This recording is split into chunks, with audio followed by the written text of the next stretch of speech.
No distance from the Badori Bulge. At the place, it is approximately 100 kilometers. And on the road and tracks, it is more than 200 kilometers. But that is from the tip of the Badori Bulge. From any nearest Pakistani town, let's say it's Bagh, it's even much more. So, what we are trying to do here is to walk you through facts of this incident rather than the allegations that are being made.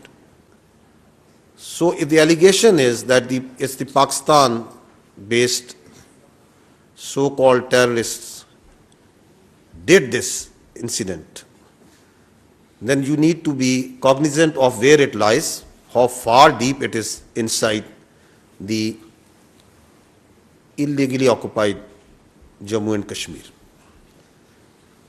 If you see the terrain on this map slide, you will see that it's quite hilly. It's not the sort of terrain which is very friendly, and not a sort of terrain where the all-weather fair roads exist. It's mostly on 4x4 and the horseback that the travel is being done over there. If you go to the next slide, so there's a track, then comes the road. So approximately, if you see, it takes about, we can estimate that about 30 minutes for someone to move from the incident site to the police station. So if the incident, as per the FIR,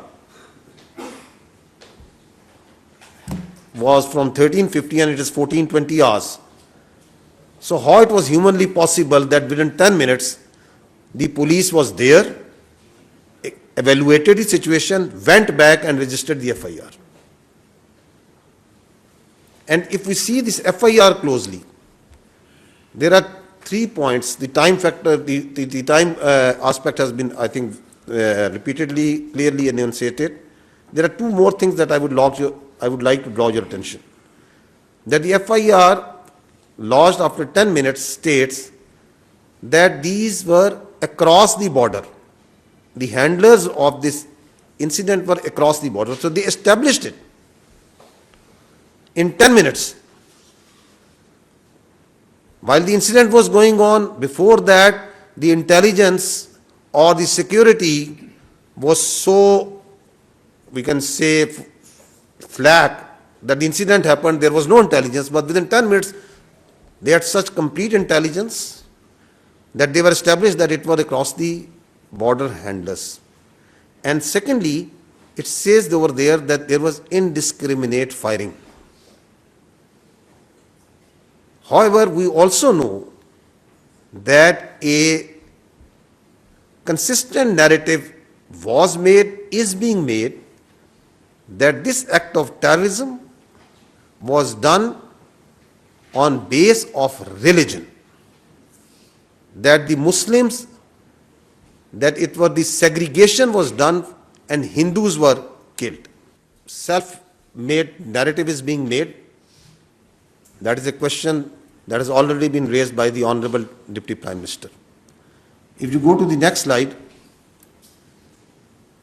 you see that immediately after incident at about 3 o'clock, the social media, the particular social media handlers in India started breaking the news. At 3:05, exactly at 3:05 on the social media, a handle which is closely affiliated Pakistan. It says Pakistan attacked Pahalgam through its proxies. Then the electronic media also comes into play. At 3:30, the electronic media is also saying that it's the Pakistan that is being done. The allegations of Pakistan being responsible started coming within minutes, while the evidence is still awaited. And on the next, this social media post, which is at around 4 o'clock, you can see, if you go to the previous slide, if you see at 4 o'clock, they were sure and they started saying that it is the Islamist terrorists that have killed tourists. So the narrative of the Islamist terrorists while we are absolutely clear that terrorism has no religion. There are no Islamic terrorists, there are no Christian terrorists, and there are also no even Hindu terrorists, because terrorists have no religion. If you go to the next slide, I'll draw your attention towards that these social media accounts that started propagating that it's Pakistan, it's Islamic terrorism, they have been in play in this business of terrorism much before. Here you can see that Miawali 4th November, once the attack occurred.